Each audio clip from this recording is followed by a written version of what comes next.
Easy recipes by Sanaz মম চ্যানেলটিতে সবাইকে welcome জানাচ্ছি। আজকে আমার রেসিপিটি হলো ভাপা পুলি পিঠা বা পুর পিঠা। চলুন দেখে নেওয়া যাক আমি এই রেসিপিটি কিভাবে বানিয়েছি। এই ভিডিওটা প্রথম থেকে শেষ পর্যন্ত আপনারা দেখতে থাকুন, আশা করি আপনাদের খুবই ভালো লাগবে। এই পিঠাটা আমি খুবই জুসি একটা পুর তৈরি করেছিলাম এই পুলি পিঠার জন্য, আর সমস্ত টিপস অ্যান্ড ট্রিক্স আমি আপনাদের সঙ্গে আজকে শেয়ার করব। এখানে আমি এই পিঠার জন্য একটা গোটা নারকেলকে কুড়নি দিয়ে ভালো করে কুড়িয়ে নিয়েছি ঝিরিঝিরি করে।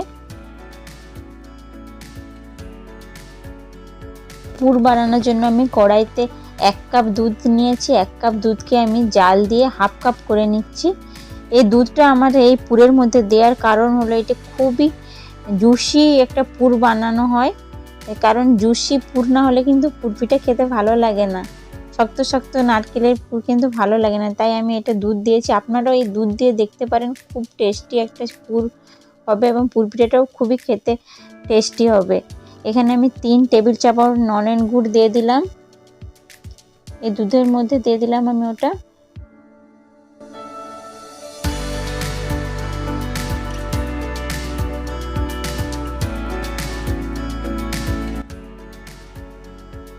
এবার কুড়িয়ে নেওয়া নারকেলগুলো সব দিয়ে দিলাম।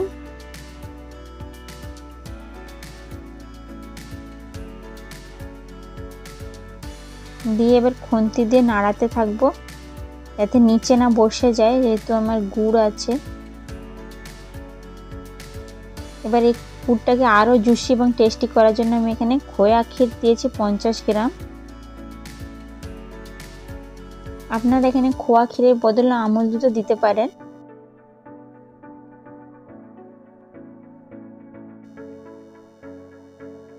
খোয়া ক্ষীর দিয়ে এবার ভালো করে নাড়াতে হবে এবং একটু শক্ত মানে একটু যাতে রসটা একটু শক্ত শক্ত হয়ে যায়, রসটা যাতে না থাকে, কোনো রকম জল না থাকে এক্সেস, নাড়িয়ে একটু মানে শক্ত পুর বানিয়ে নেব। খুব বেশি শক্ত করব না, শুধু একটু জলটা ভালো করে শুকিয়ে আসবে, কিন্তু একটু জুসি জুসি থাকবে, তাহলে পিঠেটা খেতে খুব টেস্টি হয়।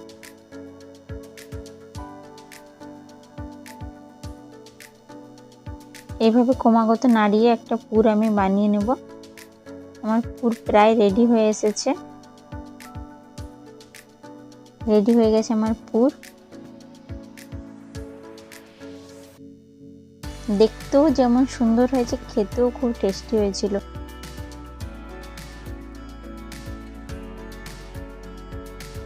পুর পিঠার যে ডোটা বানাবো তার জন্য আমি জলটা ফুটতে দিয়ে দিয়েছি। এখানে কিছুটা নুন দিলাম পরিমাণ মতো।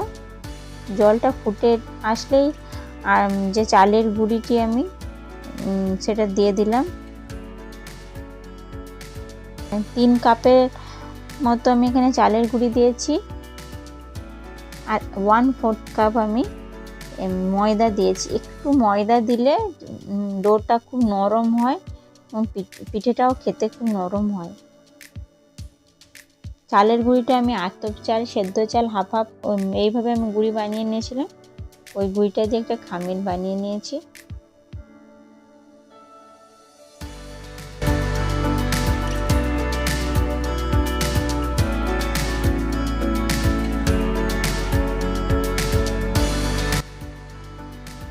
জল ফুটে উঠলেই চালের গুঁড়িটি দিয়েছি, দিয়ে এবার নাড়িয়ে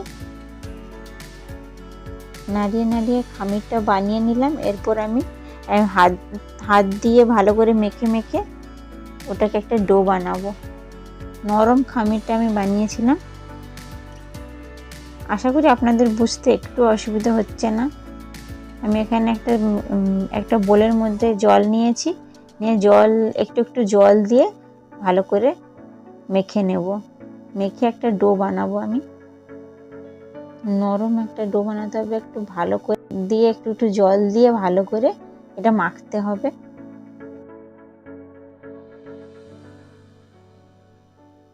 যত ভালো করে মাখা যায়, যত ভালো করে হয়, তত পিঠেটা সুন্দর টেস্টি হবে এবং নরমও হবে।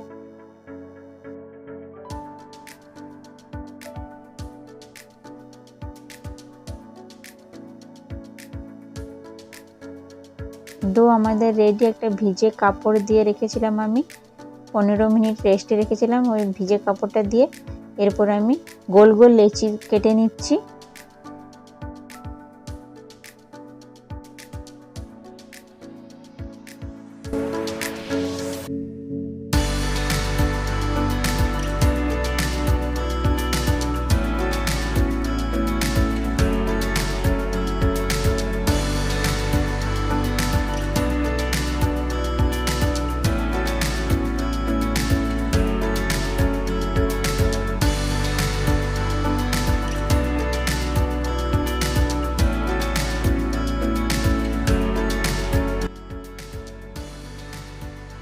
এইভাবে আমি সবগুলো লেচি কেটে নিয়েছিলাম। এরপর আমি একটু সরিষার তেল হাতে নিয়ে, এরপর নাহলে হাতে জড়িয়ে যায় এটা ডোটা, তাই আমি এটাকে ভালো করে সরিষার তেল একটু হাতে নিয়ে এবার পিঠেগুলো বানিয়ে নিচ্ছি গোল গোল করে।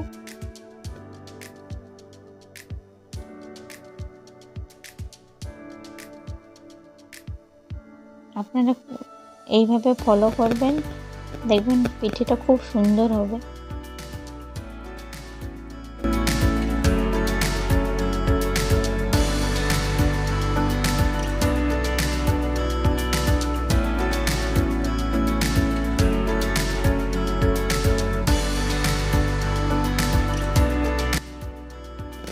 এইভাবে করে আমি পিঠেটা বানিয়ে এই পিঠের দুই দিকটা আমি এভাবে সিক্কর করে দেবো হাত দিয়ে ঘুরিয়ে।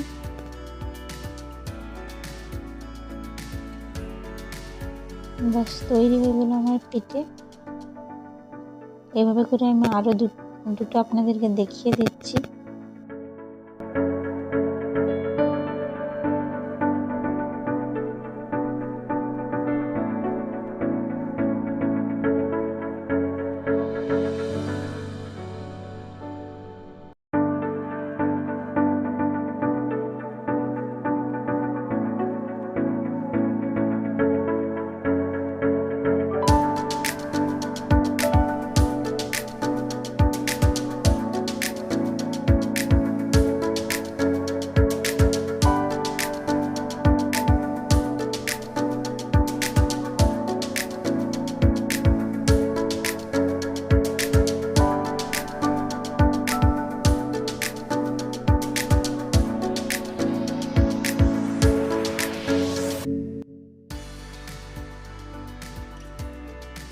বাস এইভাবে আমি আবার একটা সিকিউর করে দেখিয়ে দিলাম কেমনভাবে করবেন। এভাবে আমি সবগুলো পিঠে বানিয়ে নিয়েছি।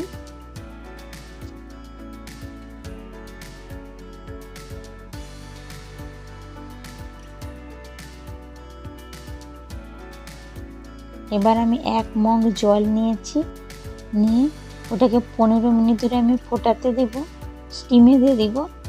এই ফুটো ফুটো এই ঝুড়ি দিয়ে আমার কাছে এরকম একটা ঝুড়ি ছিল, এটা দিয়েছি আমি স্টিমে দিয়ে। এবার যখন স্টিমটা পুরো ধোঁয়া ধোঁয়া হয়ে যাবে, তখন আমি ভেপারটা খুব ভালো বেরোবে, তখন আমি এই পিঠেগুলো দিয়ে দেব। দিয়ে 10 মিনিট ভেপারে দিলেই ভাপা ফুলিয়ে একবারে রেডি হয়ে যাবে।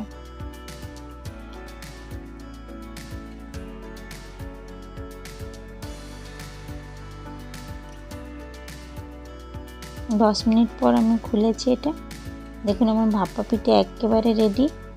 প্রথমে এটাকে 15 মিনিট ভাপে দিতে হবে, তারপর যখন ভেপারটা খুব ভালো হয়ে যাবে তখন এটাকে এর ওপরে পিঠেগুলো দিতে হবে। তারপর 10 মিনিট ফুটালেই রেডি ভাপা পিঠে।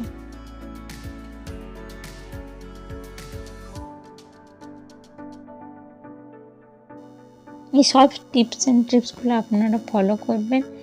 আশা করি আপনাদের পিঠেটাও খুবই ভালো হবে এবং আমার রেসিপিটাও খুবই ভালো লাগবে আপনাদের এভাবে ফলো করলে।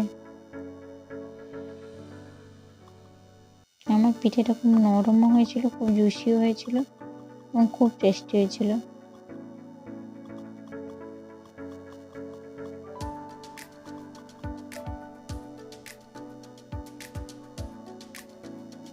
এবার গরম গরম পিঠে এবং নলেন গুড় দিয়ে পরিবেশন করুন আপনারা।